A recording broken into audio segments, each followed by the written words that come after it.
Buenas noches, Dios les bendiga. Que el Señor Jesús sea con ustedes, conmigo en esta noche maravillosa. Estamos contentos una vez más de poder llegar para hablar sobre la palabra de Dios en esta noche, poder presenciar lo que Jehová tiene para nosotros, ¿verdad? Vinimos a oír su palabra y queremos que su palabra hable a nosotros. Sí, por favor, campeón. Ajá. Sí, correcto.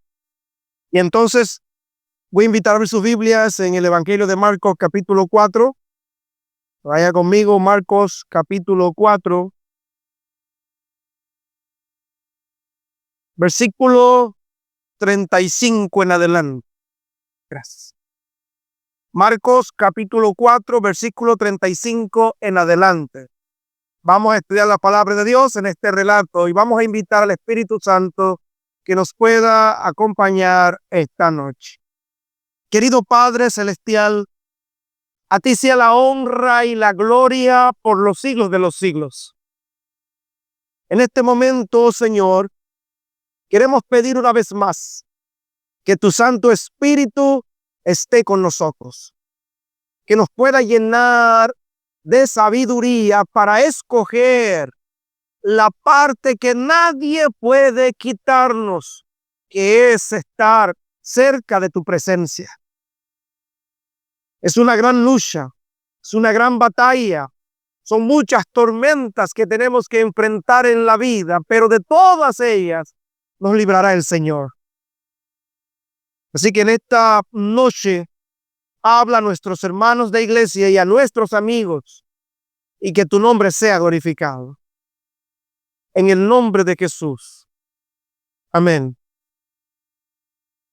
Saben, en una ocasión tuve una conversación con una persona, un joven, que me dijo lo siguiente: pastor, yo no me quiero hacer cristiano ahora porque necesito vivir mi vida. Necesito disfrutar un poco.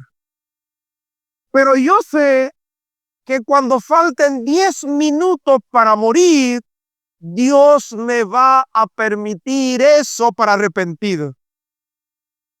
Y yo lo miré y le dije, wow, pero ni los ateos tienen tanta fe como tú. Creer que tú viniste del mono, creer que cuando de una explosión salió la vida, viendo uno las bombas que caen en Ucrania y los cohetes, y no hemos visto ni una vida surgir, todo lo contrario, vidas perderse si hemos visto. Tú estás diciendo que tú vas a vivir tu vida como tú quieres, de la forma que tú quieres, y que al final, antes de morir, Dios te va a decir, mira, ya llegó los últimos 10 minutos, arrepiéntete, y entonces tú te vas a arrepentir. ¿Sabes? Yo lo miré, me reí en principio, después me dio pena, porque ese es el pensamiento de mucha gente. La gente está esperando que Dios le complazca los caprichos que tienen, los anhelos que tienen, las metas que tienen, aunque eso implique destruir al que está a su lado. Miren, hasta los ladrones cuando van a robar se presignan en el nombre del Señor. ¿Te puede imaginarse, verdad? Yo estaba leyendo, creo que era hoy justamente, que unas personas dijeron así: en el nombre de Dios vamos a destruir un puente. Digo yo, guau. En el nombre de Dios van a lanzar un cohete para destruir un puente, con gente o sin gente. El que esté allí, se muera o no se muera, Dios nos va a ayudar a destruir ese puente. Y entonces la gente... Yo fui pastor en la cárcel de San Pedro de Macorís por casi 3 años. Y recuerdo a una persona que era uno de mis ancianos, de mis líderes de la iglesia, me decía, pastor, yo maté más de 10 personas. Si me miraban mal, si me pisaban, si me daba con matarlo, 10. Tenía 30 años que le habían aplicado, porque ya no se puede dar más de 30 años. Y él me decía, pastor, pero si usted me pregunta, ¿y por qué te gustaba matar gente? No sé. Simplemente yo pensaba que la vida yo podía hacer lo que yo quisiera. que nadie tenía que ordenarme ni decirme qué tenía que hacer, que lo más lindo para un hombre y una mujer es poder gobernarse a sí mismo. Por eso los niños están locos por crecer y tener 18 años para irse de la casa a hacer las cosas de adultos. Y los adultos estamos locos por ver a ser niños otra vez para que nos mantengan, ¿verdad? Porque las cosas no son tan fáciles como los niños la piensan, ¿verdad? Los de adultos. Pero esa es la vida. Y siento que una de las problemáticas que llevan al ser humano a pensar así es el miedo.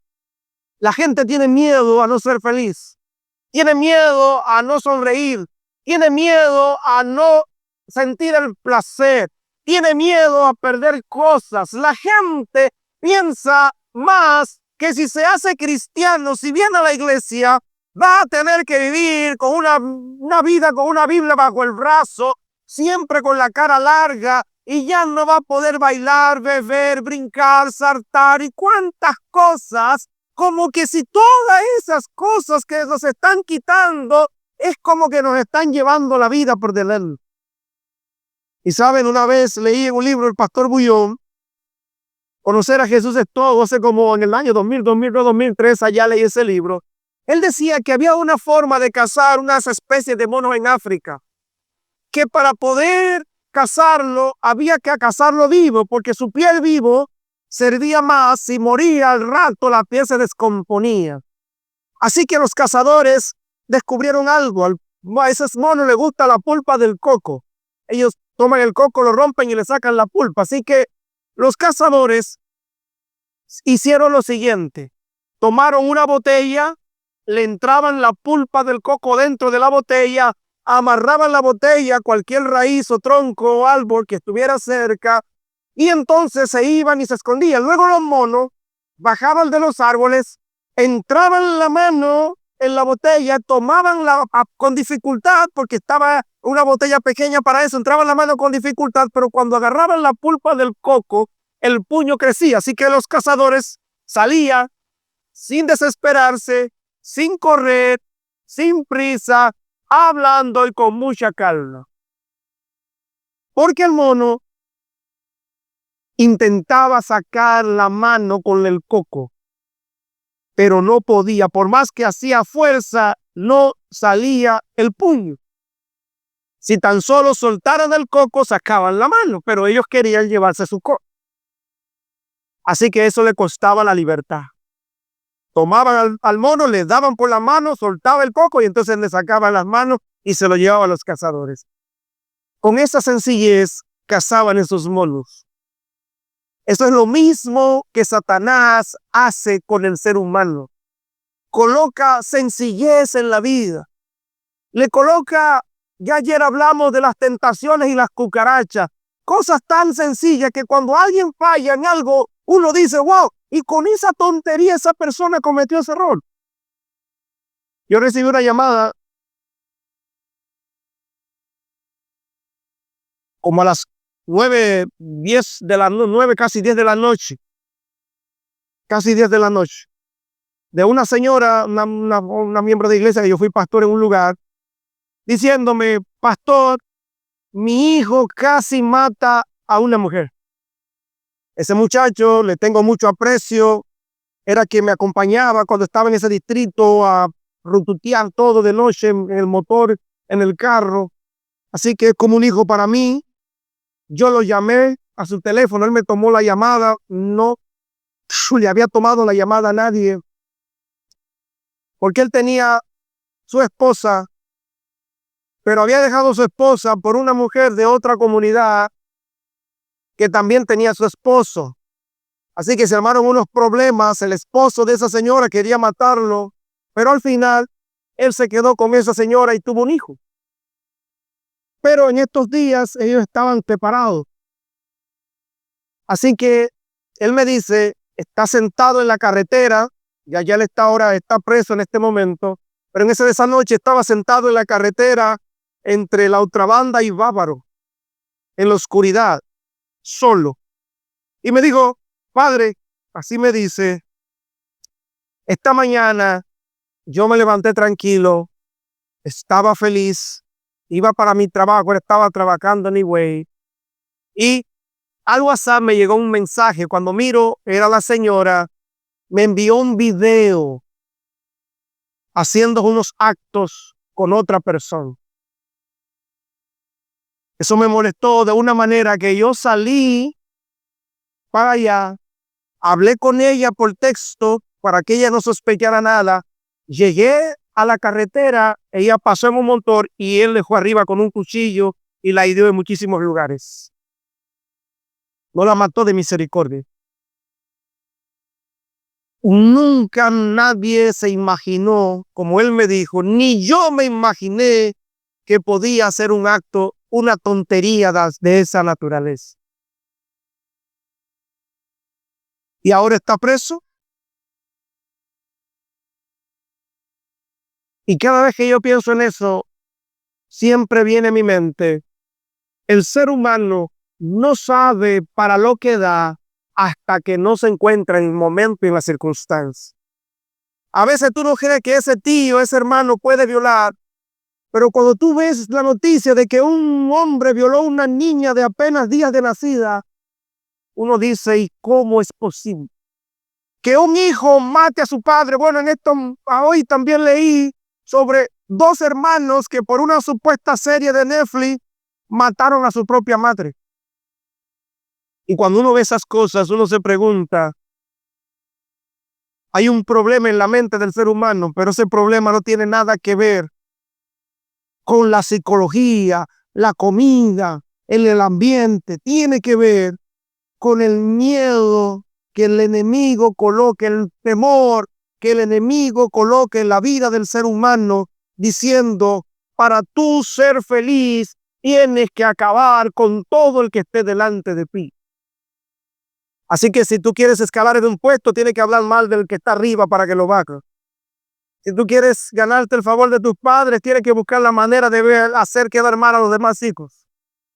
Si tú quieres triunfar en la escuela, tienes que buscar la manera de que los que van delante queden detrás. Y el ser humano vive en esa competencia cada día, desde que se levanta hasta que se acuesta, simplemente por el temor de perder lo que tiene. Es por esto que esta noche yo quiero que miremos este relato, porque Jesús le dijo a sus discípulos en esa ocasión de este relato bíblico que ellos todavía no tenían fe porque tenían miedo. Así que yo quiero hablar del miedo en esta noche. Y dice el texto bíblico, iniciamos el versículo 35, dice que aquel día, cuando llegó la noche, Jesús le dijo, pasemos al otro lado. ¿Quién lo invitó a pasar al otro lado? Jesús. Llegó la noche y él les dijo a sus discípulos, después de haber predicado, de estar cansado, de hablar a la multitud, le dijo a sus discípulos, pasemos al otro lado. Jesús, como estaba muy cansado, dice el versículo siguiente, entonces despidió a la multitud, despidió a la gente, le dijo, váyanse, descansen, y entonces tomaron una barca, había otras barcas, él se montó con sus discípulos en la barca para cruzar al otro lado. Y a mí esto me encanta. Primero, porque cuando Jesús te dice vámonos, lo mejor que hace el ser humano es irse con Jesús. Cuando Jesús te invita, ven, lo mejor que hacemos es aprender a tener confianza e irnos con la presencia del Señor Jesucristo. ¿Y saben por qué? Porque nadie tiene el poder y la autoridad como lo tiene el Señor Jesucristo en este mundo y en todo el universo.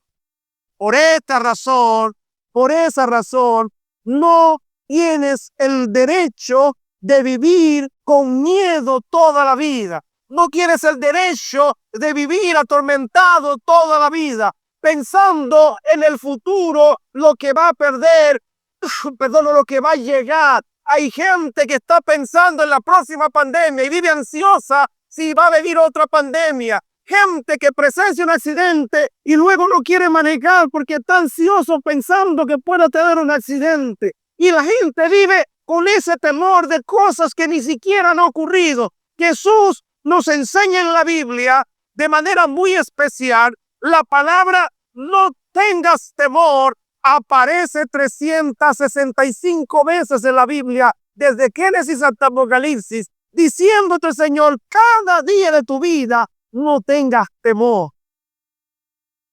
Pero eso es si tú decides con Él pasar al otro lado. Hasta aquí todo bien. Despiden la multitud, se va la gente, Jesús, los discípulos se montan en una barca, los demás se montan en otras barcas y entonces pasan al otro lado.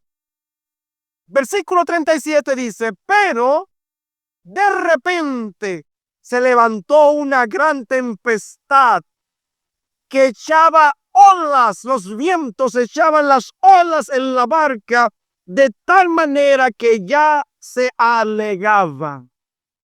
Miren esto, qué interesante, hermanos amigos. De repente, en esa zona, el mar de Galilea, muy famoso porque se arman tormentas repentinas. Y en esta ocasión también se armó una tormenta repentina. Los discípulos eran la mayoría pecadores. Juan, Pedro, Santiago, eran gente de oficio que pescaban en ese lugar. Conocían bien el enfrentamiento con las tormentas. Sabían cómo manejar estas emergencias que se le presentaban mientras ellos pasaban la noche pescando. Pero esta tormenta era una tormenta especial porque dice la palabra que echaba las olas en la barca. Era como que el viento tomaba el agua y la depositaba en la barca. Así que Pedro, Santiago, los que eran pecadores, estaban tratando de ver cómo estabilizaban la barca, luchando para mantenerla a flote. Ahora imagínense a Mateo, que era un cobrador de impuestos, que nunca había pescado en su vida, pensando que se iba a morir. Y ellos intentaron todo, buscar la mil maneras de tratar de avanzar, pero algo estaba ocurriendo. Jesús le dijo, pasemos al otro lado. Jesús lo había invitado a cruzar al otro lado. Jesús lo había metido en esta tormenta. Jesús lo había puesto en peligro en su vida. Y mucha gente dice, ¿para qué voy a ser cristiano? Si he visto cristianos enfermarse, si he visto cristianos morir, si he visto cristianos tener accidentes, si he visto cristianos con muchos problemas en el hospital, en la clínica. ¿De qué Dios están hablando ustedes si ni siquiera ustedes, Dios no puede cuidarlo? Yo quiero decirte en esta noche, Jesús nunca prometió la ausencia de tormentas en la vida de ningún ser humano. Jesús nunca prometió que el cáncer no podía llegar a la vida del ser humano. Nunca prometió que el dolor no podía llegar a la vida del ser humano. Nunca prometió que la muerte no podía sorprender a ningún ser humano. Lo que Jesús sí prometió es que en medio de esa tormenta, Él estará con nosotros. Así que no importa cuando una persona está herida, golpeada, maltratada, si está en Cristo, tendrá gozo en su corazón. Yo he visto mucha gente fallecer. He estado en muchos momentos de personas al borde de la muerte, de cristianos y no cristianos. Y yo te digo que cuando no son cristianos, nunca mueren contentos, pero los hijos de Dios saben hasta morir felices. Porque no tienen miedo, porque tienen esperanza, porque sabe que el que va con nosotros es más grande que ese problema. Por esa razón vale la pena ser cristiano. Por esa razón vale la pena creer en Jesús. Por esa razón vale la pena, porque la paz que nos da Jesús sobrepasa todo entendimiento. Y yo he aprendido en estos años en la iglesia que la fe se fortalece en el medio de las tormentas. La fe se fortalece en el medio de la batalla. El diablo quiere incluirte miedo. Satanás quiere desanimar tu fe. Pero a medida que la tormenta avecina en tu vida, si Jesús está allí, no hay nada que temer. Así que no importa si viene la enfermedad, no importa si viene el dolor, no importa si viene la escasez, no importa si vienen las crisis. Lo que a mí me importa es que el Dios del universo esté en medio de mí. Así que a los discípulos se les había olvidado esto. Apenas estaban quizás un año cuando ocurrió esto, quizás menos de un año había ocurrido este episodio. probablemente no habían desarrollado toda la fe en Jesús. Y ellos comenzaron a tratar de estabilizar la barca, comenzaron a tratar de sacar el agua, comenzaron a tratar de que la barca no se hundiera. Pero a ellos se le había olvidado una cosa, se le había olvidado que el que lo invitó a pasar estaba también con ellos en la barca. Y saben, uno de los grandes problemas del ser humano, una vez le dije a un joven que me dijo: pastor, cometí un asunto y entonces se me zafó, me salió así como tan natural, no lo pensé y le dije: wow, si me hubieses llamado antes de cometer, no lo hubiese cometido. Y él me dijo: pastor, pero eso es lógico. Si lo llamo, no lo cometo, ¿verdad? Y él me lo dijo sonriente, justamente. A Dios le gustaría que antes de usted dar ese mal paso, usted primero fuera ante el Señor. Señor, mira, quiero matar a esa persona. Señor, mira, quiero hablar mal de esa persona. Señor, mira, quiero darle una bofetada a esa persona. Señor, mira, esa persona me pisó y yo estoy loca por darle un palo. Si usted y yo fuéramos ante el Señor antes de cometer el hecho, yo le aseguro que muchos hechos no lo cometiéramos. Pero siempre vamos al Señor cuando ya el palo está dado, ¿verdad?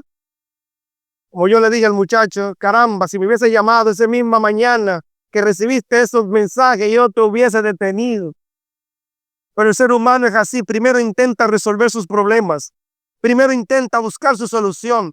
Primero intenta darle forma a la situación. Y cuando ya no puede más o acabó enredándolo y haciéndolo complicado, entonces quiere buscar ayuda.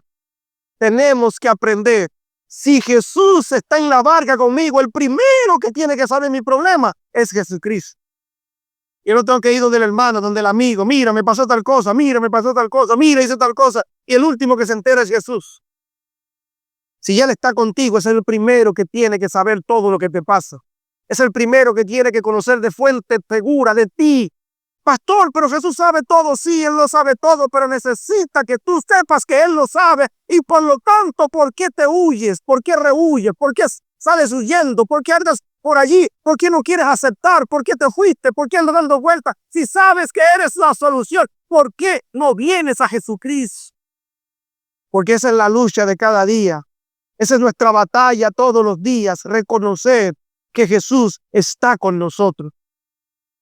Así que después que ellos se vieron apurados, dice el versículo siguiente, versículo 38, que Jesús estaba en la popa de la embarcación durmiendo sobre un cabezal, una especie de saco de cuero de harina que se colocaba delante para mantener la estabilidad del barco. Todavía lo usan los pescadores allá en este tiempo en Galilea, en ese lago.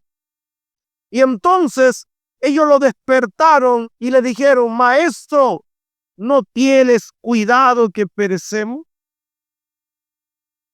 Yo siempre soy de los que creo que nosotros somos tan buenos que cuando no acusamos a alguien nos excusamos, pero nunca tenemos la culpa. Así que ahora el culpable de que van a morir, ¿quién es? Jesús. Bueno, pastor, pero él fue el que le dijo que pasen al otro lado. Él es el que atiende la naturaleza, por lo tanto, si él hubiese estado despierto, la tormenta no se levanta.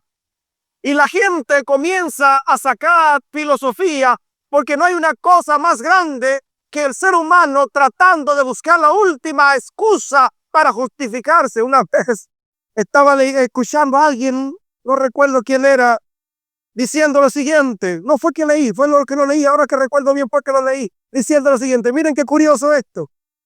Un caballo se murió, así que hay una reunión para ver cómo van a resolver el tema, porque el caballo alaba una carreta y como el caballo se murió, ya no hay quien haga la carreta. Así que hicieron una reunión para ver las causas por las que el caballo se murió. Esa reunión terminó diciendo que el caballo se murió. Así que hicieron otra reunión para ver si fue que la carreta pesaba mucho al caballo y lo mató. Al final, la reunión determinó que el caballo se murió. Pero hubo otra reunión para ver si fue que la carretera y las piedras hicieron que el esfuerzo fuera más complicado para el caballo en la carreta. Y al final determinó que el caballo, ¿qué cosa? ¿Le murió? Porque el caballo, ¿cómo está? Muerto. Hicieron 4, 5, 10 reuniones y todo el mundo llegaba a la misma conclusión, que el caballo, ¿qué cosa? Se había muerto.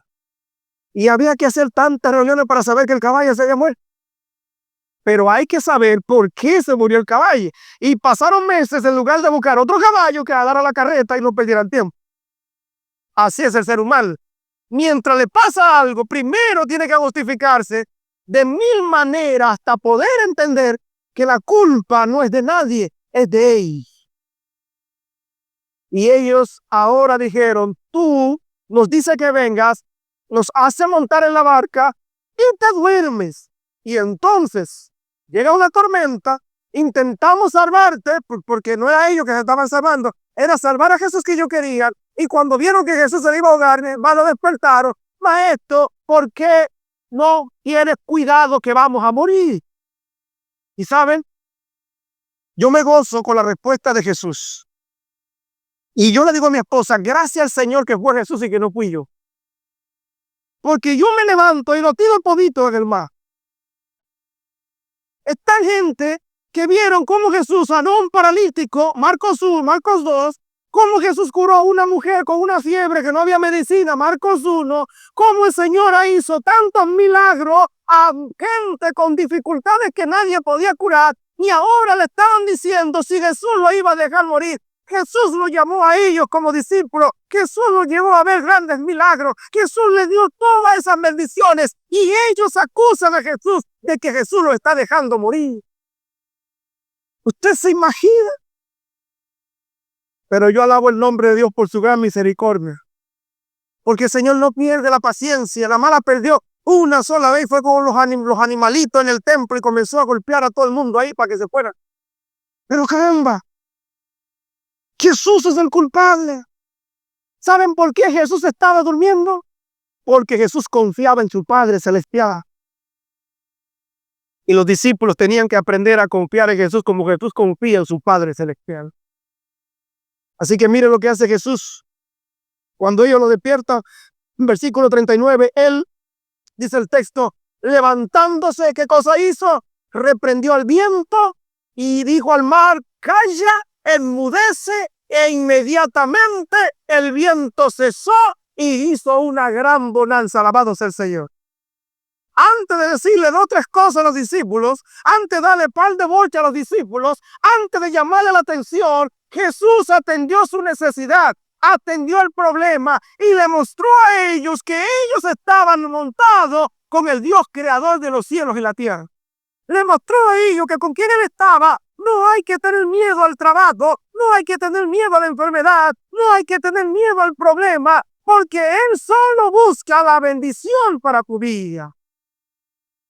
Pero una vez las cosas estaban en calma y yo me imagino a ellos celebrando y ellos contentos y alzando la mano. No. Dice el texto que estaban asustados porque ahora están más asustados que la tormenta. Si ellos estaban preocupados porque se iban a morir ahogados, ahora están preocupados porque hay algo con ellos que hace que el mar se calle y que el viento deje de soplar. Ahora le tienen más miedo a Jesús que a la tormenta. Como quieres un problema, ¿verdad? Ellos no festejaron. Y entonces Jesús aprovecha para darle una lección interesante. En el versículo 40 Jesús les dijo, miren esto, amigos míos, hermanos míos, ¿por qué estáis asustados? Palabra amedrentados en esta versión, asustado. ¿Por qué estás asustado? Tenía derecho Jesús a preguntar esto a los discípulos. Habían visto grandes milagros. Habían visto grandes maravillas. Habían visto que Jesús era el hijo de David. Como gritaba aquel ciego Bartimeo que vimos ahí. Habían visto cómo Jesús había levantado a una persona que no podía moverse siquiera. Habían experimentado la sensación de Jesús sanar, levantar a una persona muerta. Habían visto cómo el Señor había hecho obras que nadie nunca había podido hacer. Y entonces aún así Jesús le pregunta, ¿por qué están asustados. Y saben, queridos amigos, queridos hermanos, la segunda pregunta responde la primera. ¿Saben por qué estaban asustados? Porque no tenían fe. ¿Y qué es la fe? Usted lo puede definir como usted quiera. Para mí la fe es simplemente ver al Señor obrando. Es yo esconderme detrás y decir, en este problema que tengo, Señor, tira tu palabra. Una vez tuve un accidente en un motor que tenía, motor se rompió algunas cosas y alguien me dijo preocupado, pastor, ¿y ahora qué usted va a hacer? Yo dije, no, ese motor no es mío, ese motor es de Jehová. Él que resuelva su problema, ¿cómo él lo va a arreglar? Porque ese motor no es mío. Nada de lo que yo tengo es mío. Todo pertenece a Dios. Y como yo confío en Él, a Él que resuelva su problema. Por eso el Señor le dijo allí al rey Josafat, segunda de Crónicas 20, estate tranquilo y yo pelearé por ti. ¿Cuántos quieren que Jesús pelee por ustedes? ¿Cuántos quieren que Jesús pelee como peleó en esa tormenta por ustedes?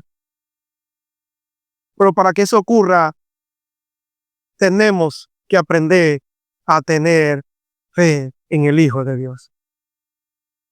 Usted está con dolor de cabeza, se toma una pastilla y la fe no está en otra cosa que no sea las pastillas, ¿verdad? Tiene un problema, un dolor, va al médico y su fe está ¿dónde? En las manos de ese médico. Usted tiene hambre y su fe está ¿dónde? En la comida que se va a saciar y usted sabe que le va a quitar el hambre. Si usted tiene sed, ¿en qué se tiene su fe? En el agua, en el líquido, porque sabe que eso le va a saciar la fe, en la necesidad. De la misma manera, usted tiene que aprender que en su tormenta Jesús está allí. Que en sus crisis Jesús está ahí. Que en sus dolores Jesús está ahí. Y que cuando Jesús está ahí, no hay nada que temer. Así que yo quiero terminar en esta noche contando una experiencia que tuve, una experiencia de las más, bueno, tengo mucha experiencia sorprendente.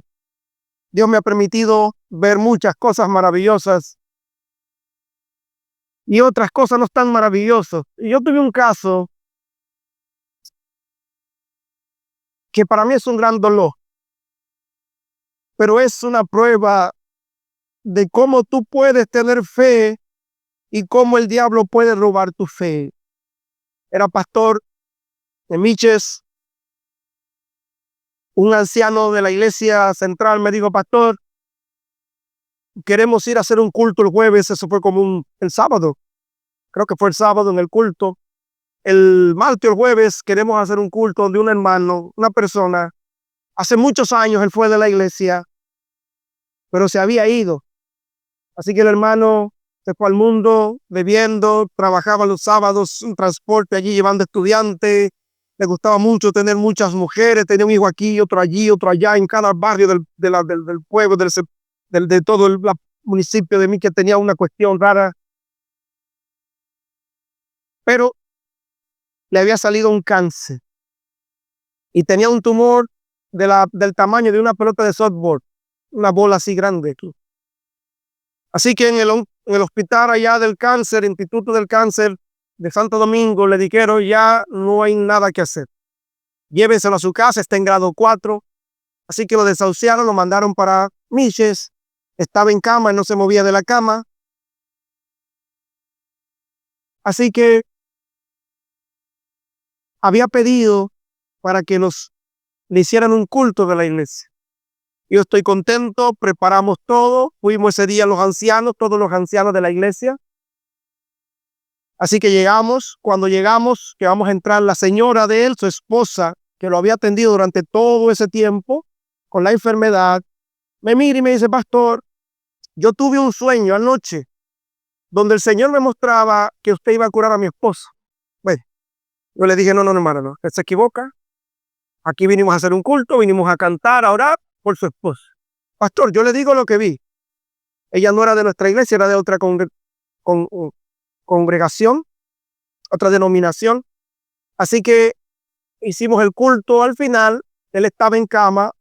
Yo le pedí que si podíamos ungirla.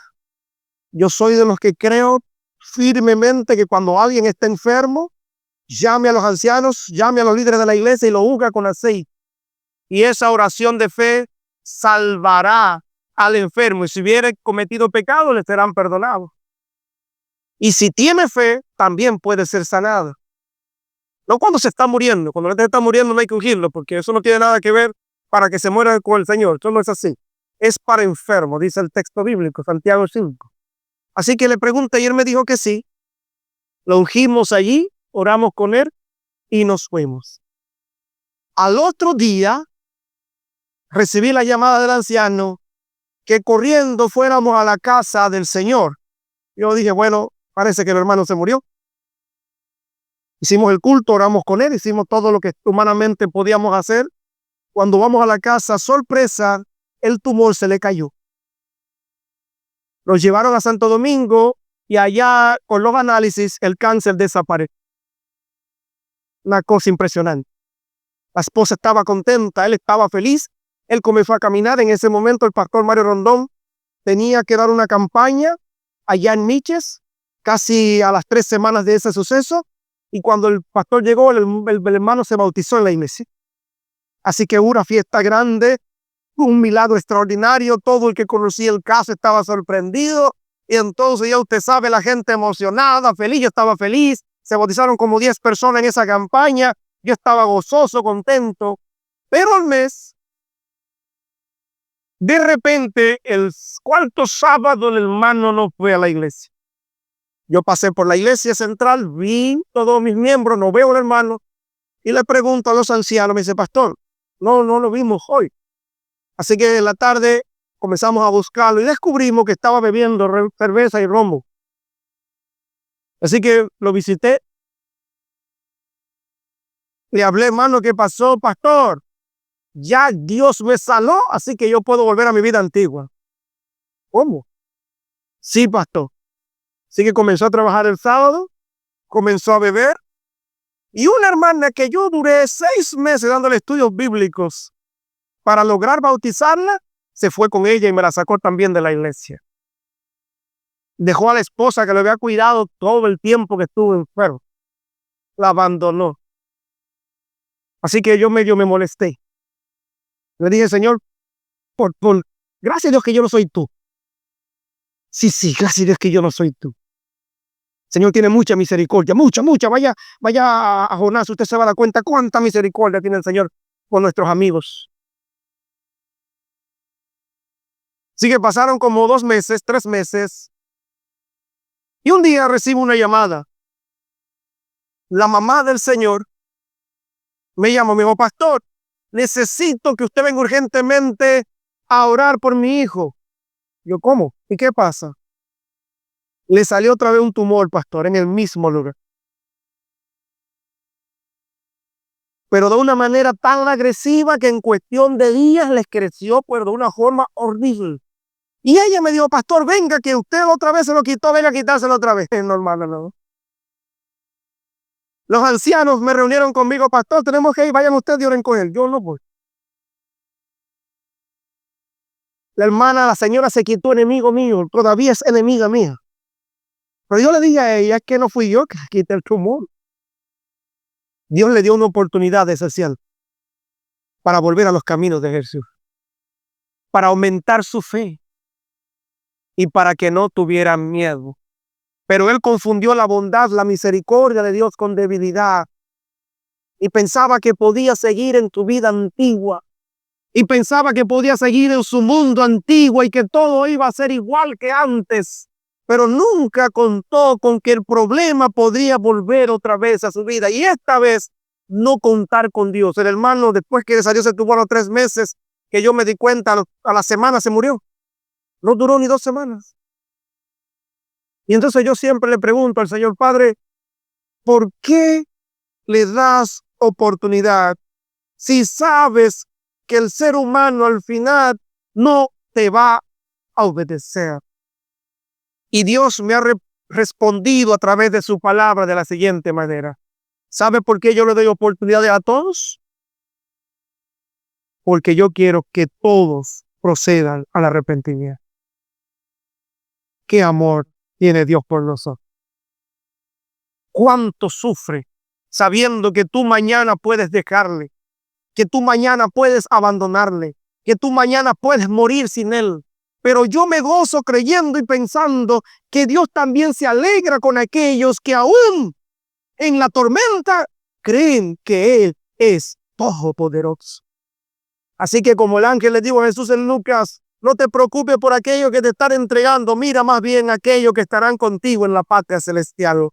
En esta noche yo quiero decirte, no quiero que sea de esas estadísticas, no quiero que sea de ese grupo, no quiero que sea de aquellos que no dan el paso de fe, sino que tú puedas levantarte, que tú puedas ser de aquellos que caminan creyendo que Jesús viene pronto, que en tu tormenta, que en tu dolor, que en tu problema, Jesús estará contigo, porque al que cree, todas las cosas le son posibles.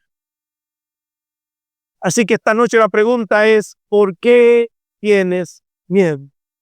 Así que en esta noche yo voy a orar por aquellos hermanos, amigos, que si por alguna razón tienen miedo, esta noche cambien ese temor por la confianza en Cristo Jesús. Que si esta noche tienen crisis, cambien todo por la confianza en Cristo Jesús. Y se aseguren de que en sus tormentas, en sus crisis, en sus dolores, en sus problemas, Jesús esté a su lado y Dios le dará la victoria. Pero es un paso de fe. Es un paso que hay que venir delante de la presencia del Señor. Jesús nos dijo, pasemos al otro lado. Confiemos que Él estará. Confiemos que Él obrará. Confiemos que Él hará. Pero confiemos confiando en que Él estará con nosotros. Así que en esta noche yo voy a pedir que estemos de pie una vez más. Y esta noche yo quiero volver a orar. Y esta noche yo quiero pedir al Señor Jesucristo que nos ayude a tener fe, que nos ayude a confiar en Él. Aunque no conozcamos nuestro futuro, porque el de Dios, su palabra dice que está seguro en Cristo Jesús. Aunque no sepamos cómo vamos a hacer mañana, pero ya el negocio, la vida, la enfermedad, esa depresión, esa ansiedad, ese problema, ahora estará en las manos de Jesucristo. Y cuando Dios tiene el control, permíteme decirte, es más fácil atravesar la tormenta. Pero hay que aprender a confiar. Así que en esta noche yo voy a orar. Y voy a orar por dos grupos de personas. Voy a orar esta noche por hermanos que de alguna manera han sentido temor en su vida. Han sentido que la fe le han flaqueado en algún momento. Han sentido que el enemigo se ha ensalzado de tal manera que no lo suelta ni de día ni de noche. Pero esta noche van a ejercer la fe conmigo. Y esta noche van a decir, Señor, aunque tenga helado al cuello, yo estaré tranquilo, porque tú estás conmigo. Así que esos hermanos que han sentido, experimentado, yo voy a pedir que vengan conmigo esta noche. Pasan aquí conmigo, hermanos de iglesia. Ahora quiero también orar por mis amigos, aquellos que no son de la fe, pero que quieren en esta noche decir, Señor, me gustaría experimentar esa confianza que tienen esos hermanos. Me gustaría tener esa confianza que están desarrollando esos miembros de iglesias. Me gustaría experimentar esa confianza en ti porque no la tengo. Porque hago muchas otras cosas, pero no siento, no me llega, todavía no he desarrollado. Y voy a pedir que me permitas orar por ti esta noche. Así que voy a pedir que vengan en esta noche. Así que, queridos amigos que están aquí, vengan conmigo esta noche una vez más. Si pasaste ayer, vuelve y pasa otra vez hoy. No importa las veces que haya ocurrido. Ven, gloria a Dios. Porque esta noche yo quiero tener aquí conmigo a esos amigos, amigas, que le gustaría decir, Señor, estoy en una tormenta en mi vida. Estoy en una crisis en mi vida. Estoy pasando por una situación desesperada. Nadie lo ve. Nadie se da cuenta. Yo lloro para adentro. Y quiero sentir esta noche esa tranquilidad de que tú estarás conmigo. Así que por favor, te pido que me acompañes en esta oración. No tengas miedo. No tengas vergüenza. Yo no conozco tu nombre. Yo no sé quién eres, pero Jesús conoce cuántos cabellos tienes en tu cabeza. Así que Él conoce todo de ti y ha venido esta noche para darte la victoria. Así que por favor, si hay algún amigo, alguna amiga más, por favor, yo sé que ya debo terminar, estoy muy tarde, en el nombre de Jesús. Permíteme tener esta oración esta noche. Permíteme ponerte en las manos de Jesús esta noche. Permíteme que el Señor pueda obrar el milagro y pueda transformar tu corazón. Así que si hay uno más, yo voy a orar ya. Pero quiero asegurarme que Jesús está contigo esta noche. Así que oramos a Jesús. Querido Padre Celestial, a ti sea la honra y la gloria por los siglos de los siglos. En esta noche hemos aprendido a desarrollar nuestra fe. Hemos aprendido que no debemos tener miedo ante ninguna circunstancia, porque tú eres el Dios de las oportunidades, tú eres el Dios de la misericordia, tú eres el Dios de la justicia, pero eres el Dios que nos invita a cruzar la tormenta y tú estarás con nosotros. Así que si la gente pregunta por qué los cristianos sufren, por qué los cristianos lloran, por qué los cristianos se enferman, vamos a responder que a pesar de esas cosas, el Señor está con nosotros. Y por esa razón vamos a terminar esta tormenta. Y cuando Cristo vuelva y ascendamos al cielo a recibirlo en el aire, se acabarán las tormentas y solo cantaremos el cántico de Moisés y del Cordero. Pero ahora yo quiero orar por nuestros amigos, para que ellos aprendan a confiar en ti, para que ellos vuelvan a confiar en ti, para que ellos desarrollen esa fe en ti y para que ellos den el paso de fe al venir a tu santa y bendita presencia. Oh Señor, es mejor pasar la tormenta contigo que en ausencia, porque cuando tú estás, la tormenta puede quitarnos la vida, pero la volveremos a encontrar. Así que nos vamos a nuestros hogares, vamos a creer, vamos a desarrollar la fe y ahora, cuando las pruebas nos asalten, cuando las crisis nos abracen, cuando los problemas se adelanten, vamos a decir, Señor, con fe estamos contigo. Gracias. Nos vamos en paz a dormir y así, Señor, lo haremos porque solo tú nos haces vivir confiados. En el nombre de Jesús. Amén. Amén. Dios le bendiga en el nombre de Jesús. Dios le bendiga. Dios le bendiga. Dios le bendiga. Dios le bendiga. En el nombre de Jesús. Bendición, hermano. Dios le bendiga.